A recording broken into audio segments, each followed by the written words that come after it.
All right, let's pretend that you are a real estate developer and you own this piece of land right here. And just to give you some perspective, we're looking this at map view. So from above, just to give you a little perspective.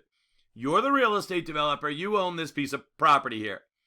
Here's the street here. And when you bought this property, it was already subdivided like this. Uh-oh. Oh, that's not good. Oh, boy, that's not good. Why? Well, because it makes this property up here what we call landlocked.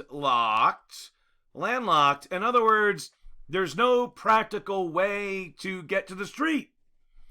Let's call this parcel A and this parcel B.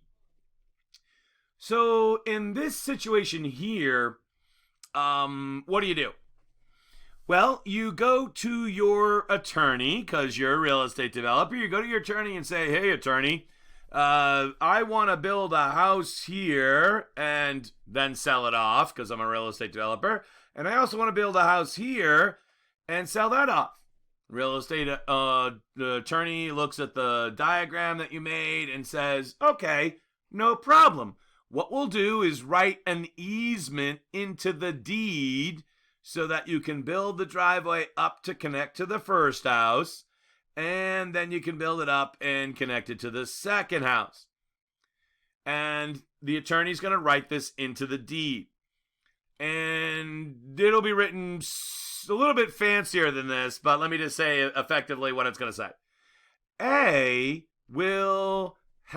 Parcel A will have right to travel over land of B. Now remember, the reason why you're going to put this in the deed, which of course will be filed at the registry deeds, is so that there's a permanent record of it. Because eventually you're going to sell off both of these parcels, and eventually they'll be owned by separate people.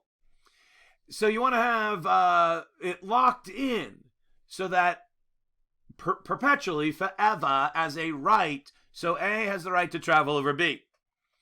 The question now, and this is a classic test question, is what property is the dominant tenement or tenant? And in this usage of the word tenant, we're going to use tenant in this usage means owner. Every once in a while on the exam, as I think I mentioned a little bit earlier when we were talking about appurtenances, every once in a while they throw out this word tenant or tenement, and they actually mean owner. And this is one of those cases. Usually we think of a tenant as a renter, but today, or in this particular example, we mean as owner. Which one is the dominant tenement? Oh, that's annoying.